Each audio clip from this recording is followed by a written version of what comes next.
Okay, so you're going to have to excuse me because I'm recording this on my phone, but I wanted to make a quick video discussing conversion of ppm, or parts per million, and ppb, or parts per billion, to molarity and vice versa. Some of your homework problems will cover this, and it might not be something you've practiced in Chem 1211. So, just so you know, my phone is being held up by a ring stand, the legs of which are right here. So I apologize for that, but we'll see how this works. So first of all, if we're going to talk about parts per million or parts per billion, we have to start with the definition of mass percent.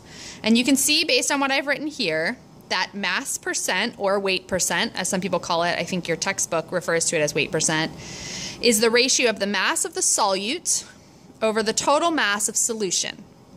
And then in order to get the percent part, percent meaning of 100, we multiply that by 100.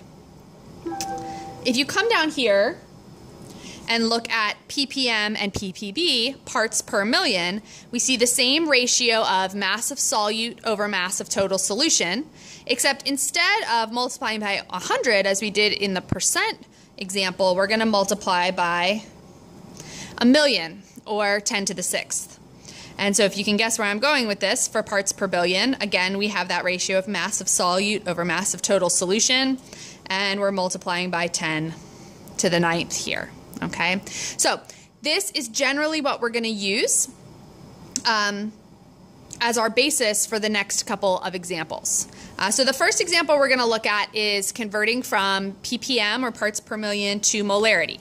And so remember, if we use the definition of parts per million given up here, mass of solute over mass of total solution multiplied by 10 to the 6th.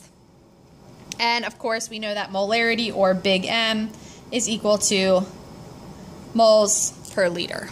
Okay, so we need to go from some kind of mass ratio to moles per liter. And in this example, we're looking at starting with, oh, sorry, did I say ppm?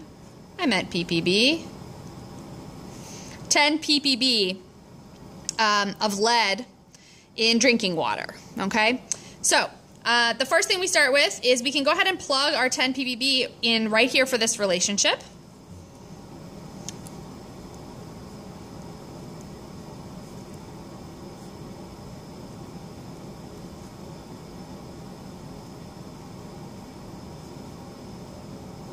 And that's equal to the mass of the solute over the mass of solution, which we still don't know yet, multiplied by 10 to the 9th, right? We just take that relationship and plug in what we know.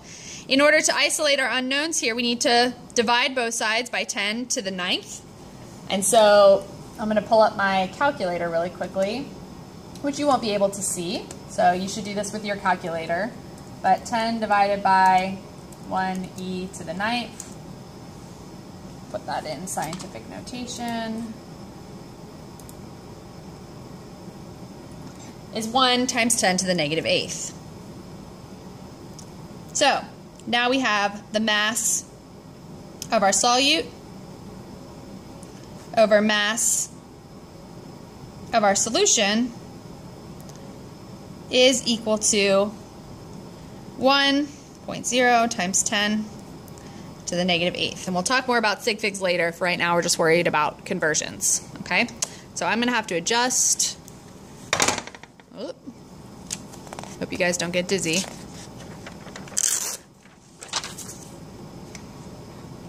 Yep.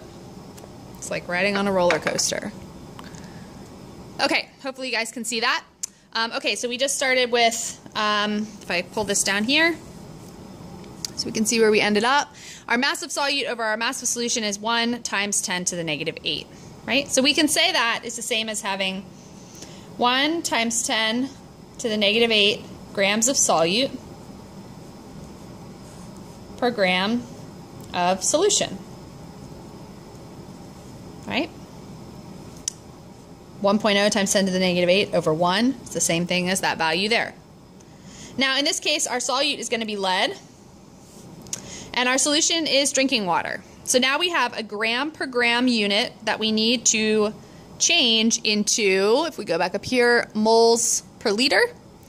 So I know I can change grams of lead to moles by using the atomic mass for lead, which when I look that up is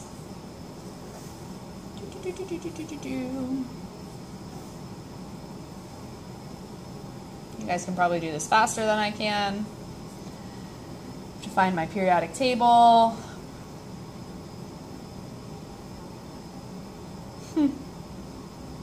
Where is it? Lead.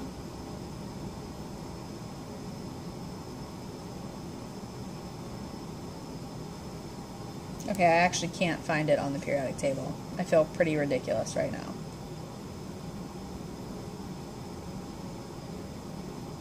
Oh my gosh, 82. Come on, Dr. Z. Okay, so lead at atomic number 82 is 207.2 grams per mole. Okay, so now I have my top units in moles, and I need to convert my bottom units to liters. So here we have grams of solution currently in our bottom units, and in order to relate grams to liters, we can use density. And generally, the density of water is 1 gram per mil. So, 1 gram of solution per mil of solution. So 1 gram solution per 1 mil of solution, and we're not out of the woods yet because now even though our grams cancel, our bottom unit is in mils, and we know for molarity we want that bottom unit to be in liters, so there are 1,000 mils in 1 liter. That should cancel. Now, when I calculate that out, I should have moles per liter. And when I go ahead and plug this into my calculator,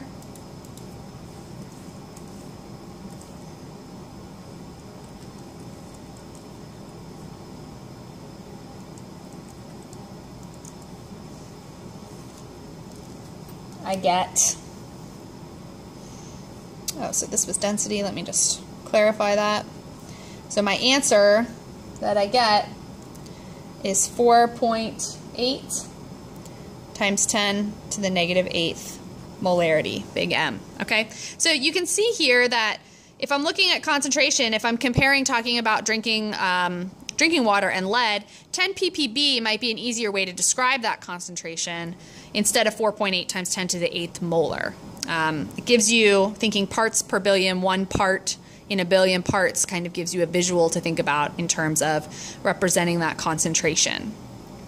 Okay, so the next problem we have is what if the density is not 1 gram per liter? Well, if you know the density of solution, it's the same idea, except in this step you're using the actual density of the solution. So if you were, for example, talking about seawater, lead in seawater, the density of seawater is approximately 1.03 grams per mil. So instead of using 1.00 grams per mil, you would use 1.03 grams per mil.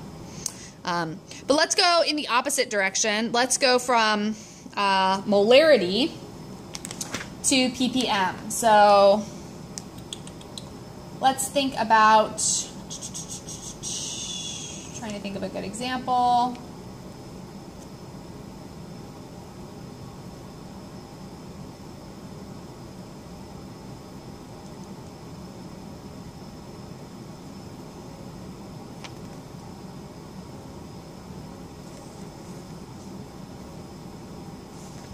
Okay, let's think about converting from, let's say, 0.5 molar HCl to ppm. And let's look up the density of an HCl solution. I'm going to look this up in the back of my book because I have that information in this wonderful Harris textbook.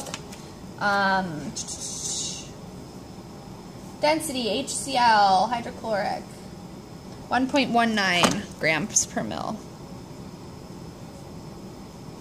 Okay, so I know that molarity, I can start by saying 0.50 moles per liter, moles of HCl per liter of solution. And I know I'm trying to get to, so I'm going from moles per liter to grams over grams times 10 to the 6th, right? So grams of HCl over grams of solution. Oh, yep, okay. So in order to do that, I know that 1 mole of HCl is equal to 36.45 grams.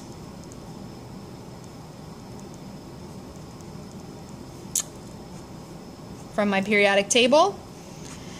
And I know that in this case, 1 mil of solution is going to be equal to 1.19 grams of solution. So now I have grams over grams, but I still can't cancel my volume because I have milliliters and liters. So 1,000 mils in 1 liter. Now I have grams of HCl over grams of solution. When I multiply, or excuse me, divide through by those values, I get 0.5 times 36.45 times divided by 1.19 divided by 1,000. Okay, so 2 sig figs carry through. I get 0.015. Okay, so when I divide these through, I get 0.015. Is that ppm? It's the ratio of the mass of HCl to my mass of my solution, so it's not quite ppm yet. I need to multiply that now by 10 to the 6 to get ppm.